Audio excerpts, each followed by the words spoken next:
Okay, hello. So today we have Brother Bear here. Can Hello. you begin by Hey, introducing yourselves? I'm Liam Kennington from Brother Bear. I'm Steffi Altman from Brother Bear. Awesome. And how do you spell Brother Bear? Because I know it has a unique way that it's Uh, spelled. It's spelt so it's just brother that's spelt differently. It's Brothr. There's no E in brother. Ooh, might keep our phones on silent. Yeah, super professional. We're super professional. There's no E in brother. We had a long backstory to it. It's connected to a song of ours about called Sister that we haven't put out yet, and it's talking about falling short as a brother, and kind of it was a connection to that, and it's a long story to that one. Sweet. Okay, cool. What have you been doing lately now that the pandemic's keeping everyone inside and has kind of made people quarantined in the way that they just have to be creative any way possible? How has that affected you guys? Yeah, crazy. So my uni finished super early. I was supposed to be on prac, so I've had like nothing to do for the past like maybe 2 weeks ish. So a lot of Netflix, a lot of like failed baking attempts. I started doing a lot of like plants. Like I'm growing sunflower at the moment, so that's been fun. Ooh. Just trying to find stuff to keep busy, I guess. Crazy time. What about you? Well, I'm still stuck at uni, unfortunately, so I've got all that to look forward to. But to be honest, we've been doing a lot of musical stuff. I thought quarantine as a band, I thought we'd lose all our momentum. We'd have nothing to do because we can't rehearse. That was the one thing, because in WA we've got some of our restrictions are opening up a little bit. We can now rehearse, and we're like, yes, we can finally play together. But we Wow. we actually kept real busy because we obviously, with the release of Blind, we also strategically planned to have the moment Blind was out, we start our next single. So most of our next single's almost done. So quarantine obviously gave us extra time to focus on every little bit. We've also got a bunch of videos we're making and Awesome. done a bunch of live streams and interviews and stuff. It's been real fun, actually. Sweet. Okay, so you have a We've been lot actually going more busy on. than I thought. Yeah. Okay, very cool. Yeah, it's always good when you have a couple things up your sleeves and always have a project to work on. So that's really good to hear because I'm excited to see what's next. So you have a similar style to sort of, you have your own in your own right, but I'd say I hear elements of the Lumineers, Monsters of Men, Vance Joy, that kind of folky pop rock thing going on. Love that. Yeah. What are some of your musical influences? This is a hot topic because obviously the band sees the full catalog of what our sound is, and it's recently we've actually been more refining it, and it basically what you're saying, we're kind of more heading like a more refined direction of what our sound is, because a lot of to be honest, a lot of our influences come from some heavier bands. So like a big one for me personally, I'm like core songwriter, and I'm a big fan of the Foo Fighters. Huge Foo Fighters fan, and basically I imagine like these Foo Fighter songs but just done on acoustic guitar. It's a bizarre process, but a lot of our but more recently trying to get tone wise, like Lumineers was a big one. Codaline, I love. I think it's the Perfect World record they did. Is anyone other ones? I mean, I guess you said it. Mumford and Sons is another one. Oh yeah, Mumford and Sons. Yeah, I get that a lot. A lot of people come up to me like, "Oh, you guys sound like Mumford and Sons," and I'm like, "Yeah, a bit, yeah." We love our harmonies, so we go for a bit of that folk vibe for sure. That's beautiful. It was a really great production because you had a lot of elements to it, a lot of different instruments. It sounded like you definitely invested a lot of quality time into it. So it was really layered well. It was beautifully put together and composed. So I'm thank you. very hyped to see what's next. Very, very excited. Yeah. Who also are the other members of the band? And what do you guys play? Names? Yeah, I can go. So I play the bass. Liam sings and plays guitar. We've got a drummer, Leon Lumsden, who I know from school, and Liam knows from school as well. So we all met at school. Yeah. Majority of us met at school. Yeah. And then our other guitarist, our lead guitarist, Luke Suter. So Liam's done a couple past projects with him. So I met him through the band. And same with Rachel Elder, who does harmonies and she does piano. So Liam knew her before. And I met her through the band. So that's, how we all met. mutual friends and a bit of school. Cool. What were you studying? Similar things or different areas of study? Our study outside of school. I think we've gone in. No, it's not really the same. Yeah. I'm studying social work, but and Steph's studying nursing. Yeah. Good old nursing. Cool. Rachel's doing teaching. Yeah. We just started now. Luke, I think Luke's finished up. He's a little older than us, and he's finished up all his studies. So he's working. But I think he did business management, like in that area. I didn't know that. Yeah, there you go.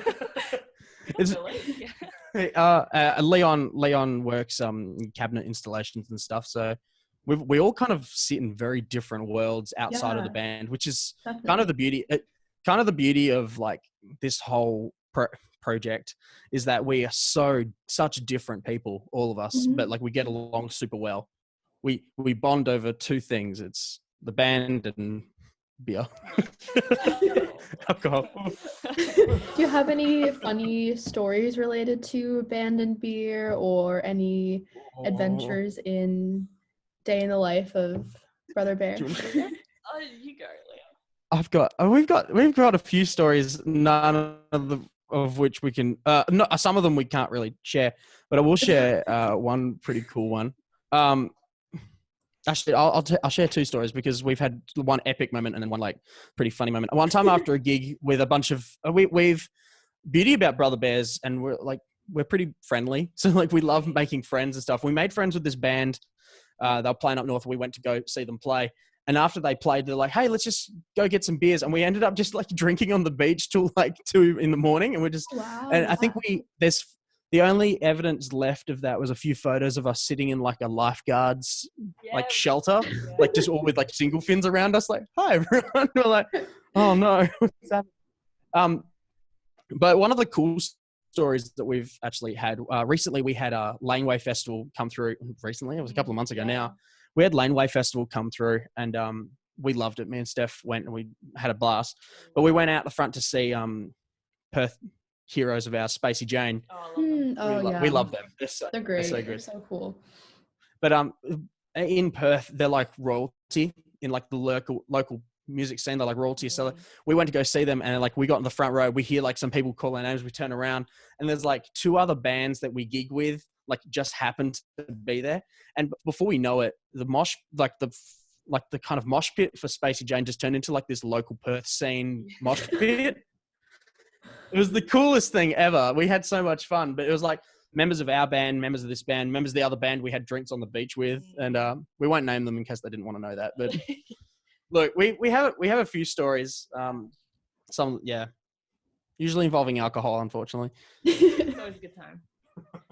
Are there any things you missed about playing live? I'm sure there's a lot of things, but since we can't do that at the moment, what would you say you miss most?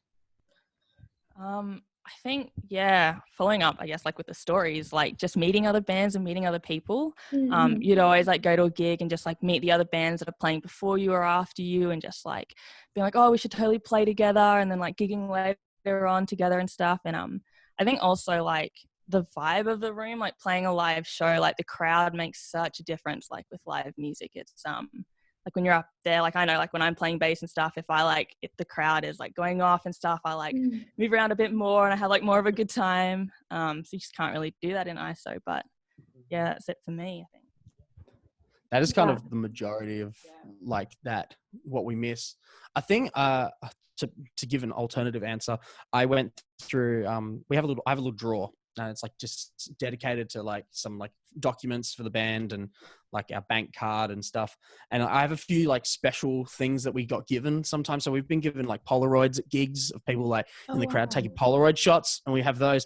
But I found a letter that we got recently from I didn't tell you, I lost this letter and then I found it. So I'm like, you found it. Thankfully I found it. But we got this letter from, we have that song Sister we talk about. It actually is that song's like quite sentimental, and it's about like, there's borderline, it talks on themes of like domestic abuse, and sometimes and being a brother that falls short is someone who doesn't stand up for those situations. The problem that we find in Perth music particularly is not that treating women disrespectfully in our scene is prevalent. It's that men around it don't stop it and they don't do anything about it. And that's what that song was about.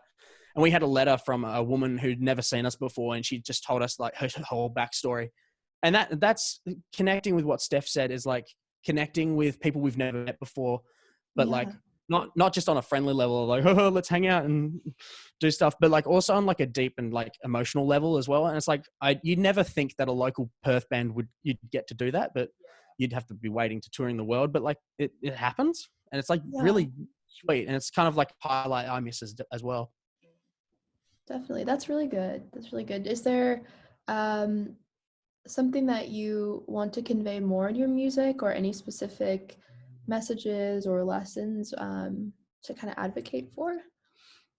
That's a pretty broad question. I feel like that's something that kind of depends on the song as well. But it's with our latest single, actually, it kind of echoes the one thing when we started this. The one thing in my songwriting I wanted to make sure was, because in other bands I've written about particular topics that I felt that needed to be talked about and whatnot. And with this band, I threw it all out and I said, I want to be brutally honest about myself and what's happening around me. I'm not covering anything. I'm dead honest with what I say. With the song Blind, if you don't know what the backstory behind that is, we come from a Christian background, and I still hold my faith pretty close to me. But I went through a pretty rough phase where I kind of in my head, I kind of thought maybe I don't need this, and I don't know. It's like everything I've known was religious my whole life, and then I'm not sure how I feel about it anymore. There's a lyric in that song. It's it hurts to ask, is it all okay? Would you still love me if I regret you one day? And that whole lyric is literally about am I going to regret being a part of this, or like, that was the first time I was ever honest. So I feel like that's the main thing in our songs are like, as long as we're brutally honest, then I feel like that's what we're trying to convey, really. Yeah. Do you have any thoughts? Super important. I think people like relate more to like honesty as well. Like they have more of a connection to it. Yeah. Definitely. Yeah, it's really good to be as genuine and authentic, I think, as you can possibly be, because I think that's something that our world really craves now, especially when we have so many mainstream artists and Billboard charted people. It's a lot at times. So I think to have something that comes from your soul and is just very genuine and real like that is super important. So yeah, so thank you for doing that. That's good that you guys have that talent. So it's good. Yeah, I was about to ask you more about if you had a favorite lyric or something. So I'm assuming that answered that question. That would be one of my.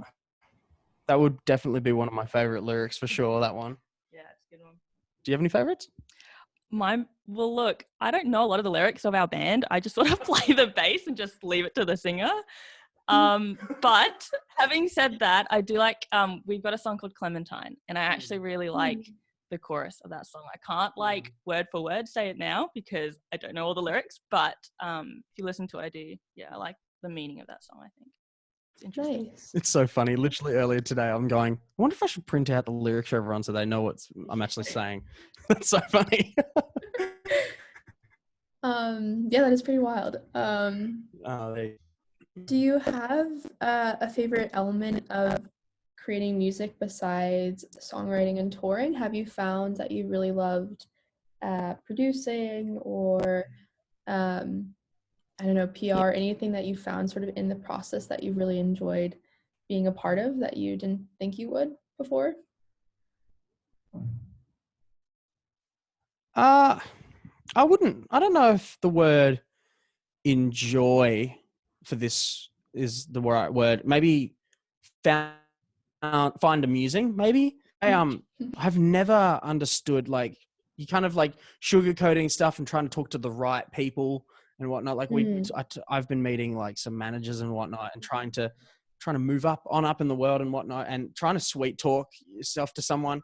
I've noticed a few times, like someone would say something that like maybe I don't find funny or anything, but I just do the like just like the really like cliche, like try and do stuff. But I don't really know if I enjoy it, but I find it amusing meeting people and like watching myself like kind of play the game a bit.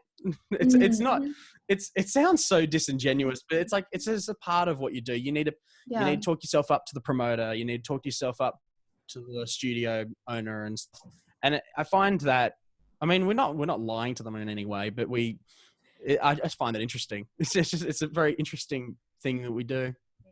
Anything? Yeah.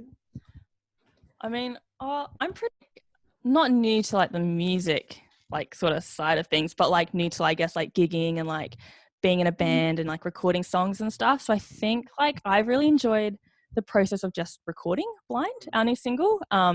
Just like going through and like really practicing my bass parts and then like playing it recorded and like just listening to it in the song and be like, oh, that's me. Sounds pretty good, you know, like, yeah, I guess, yeah, that pretty much. Another thing about our band that we love doing, myself and Luke, our guitarist, music, like we produce and record other artists as well. It's not really a thing I learned to do. And it's being able to record, because Blind we recorded completely Mm-hmm. single ourselves. So that's another part of enjoy is recording ourselves and enjoying critiquing ourselves. We're really good at critiquing ourselves. Yeah. It's hard to sort of be your own worst enemy in that sense, but also really helpful because I think that's what pushes you forward. So it's hard to find that balance, but it's good to have that capability of being self-aware. So very cool. Do you have advice for people who are going through somewhat similar experiences with their creative journey or their careers in music? Is there any advice you wish you had known before putting out Blind? Oh, this is actually something I've thought about recently. There's two things that I wish I knew in other projects and stuff like that. There's two major things with my songwriting. There's a particular artist I love named Aaron Gillespie. He put out this like solo like album thing. There's a bunch of songs that he'd been working on in other bands and then some original stuff. And he talked about like why fans of music like really get into an artist, why they listen, they focus on lyrics and stuff. And he called it the window theory, which was you show a little bit of yourself as your personality. You show the slightest little bit and people just suddenly become really intrigued. So that's why the whole be brutally honest with your songwriting, it makes people go, what are they like in person? And it makes people, it's a hook. Besides the actual hook you have in a song, it's a hook to get people into your music. It's a thing I wish I learned because in high school I had like all sorts of trashy rock punk bands that were just singing about girls. And I'm like, this is, yes, I did. Yes, I did. Steph knows because they were awful. That my band in high school was like, oh. That was one bit of advice. The other one is a thing I've been living by this year is go for it.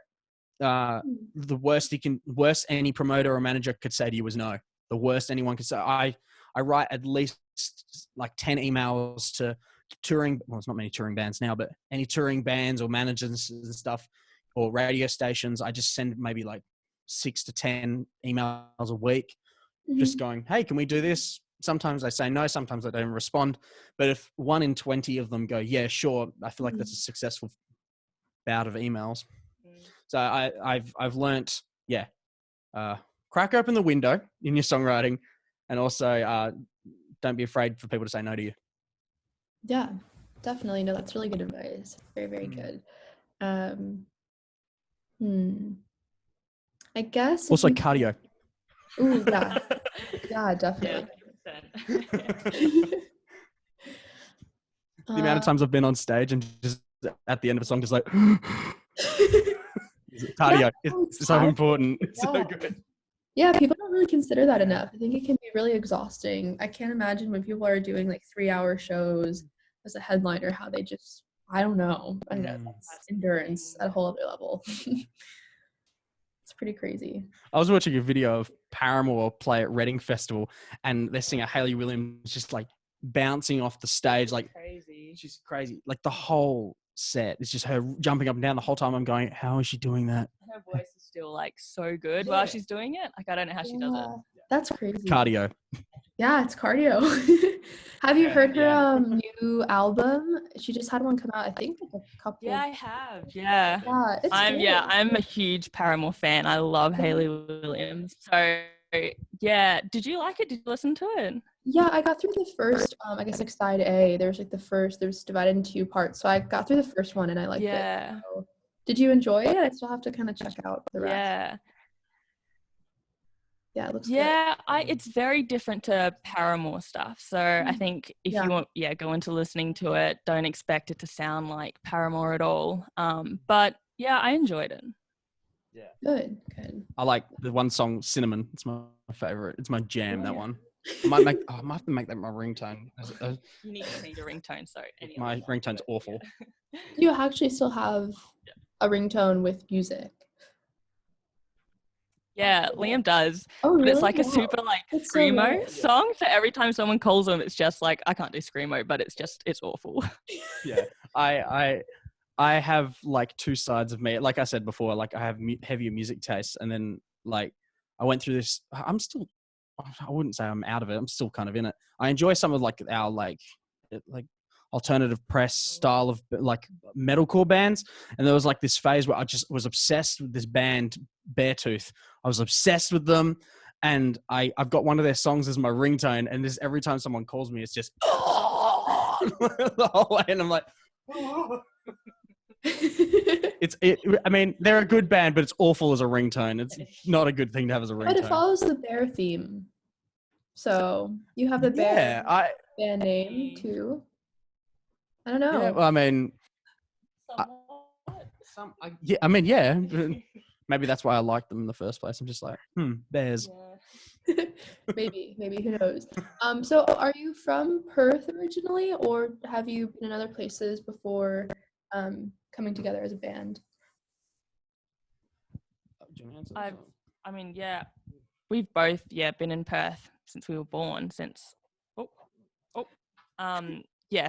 both from Perth.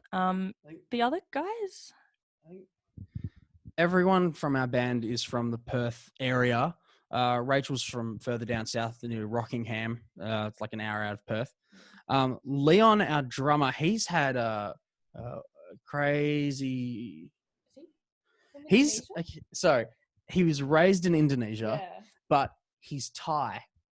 What? Did you know this? There's so much about my band members I don't know. Look, we're all learning tonight. So Leon's Thai. He was raised in Jakarta and came to Australia in year 10, where we met him. Oh, wow. In high school. Cool. Yeah. Very So we met him back then. Yeah, that's awesome. That's awesome. So that's kind of, I guess, where it all was meant to be. You all came together and then it kind of kicked off.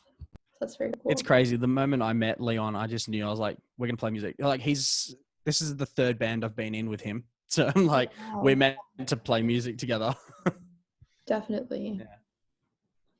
Yeah, well, we can kind of wrap up. I think that answers majority of my questions.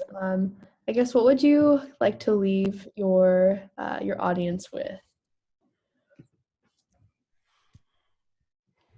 We have merch. I was just about to say we've just got our blind merch. Do we have one? There we go. Ooh, that's our blind merch. So cool. Designed by Leah Duffy. Leah Duffy. Sorry, Leah Duffy. We've been saying her name wrong the whole time. Sorry, Leah. That's so cool. I love that. That's actually pretty sick merch. You have with the door and the. Thanks. Yeah. Yeah, it's very cool. We were when we had the opportunity to make it, we were kind of going, we're just gonna make a really generic shirt. We're just gonna put the logo from the EP, and we kind of put it together, and we're like, kind of fits right in with like. There's a bit of a Fremantle like music vibe, like in some clothing. Sometimes that's what I call it. I call it the like very indie vibe of Fremantle, and we're like, I think we capture not our fan base, but where we're from, I guess. from that kind of style. So we're like, cool, we like this. That's a very odd answer. There you go. Yeah, so I guess to leave us off, where can we find your music? Where can we get your merch? Where should we go to find all your stuff? You can find all our music on iTunes, Amazon Music, Spotify. You can find it on everywhere, but we are urging people to support us on Bandcamp. We have, if you find us on our Facebook, there's a link you can find. So all our merch and new music, you can purchase it all on Bandcamp, and all the funds go. Majority of it comes to us. So any artist, you actually make. They're getting more money if you buy it off Bandcamp. Sweet, yeah. Awesome. All right, well, thank you guys. Thank you. Yeah, thank you so much for having us. This has been super cool. We were like, oh, Zoom call from Eastern States. This is fun. Yeah, exciting stuff. But yeah, it's been a pleasure. It was good talking to you. And yeah, it's Brother Bear without an E in brother. So for people looking to check it out. So sweet. Well, thank you guys. Yeah.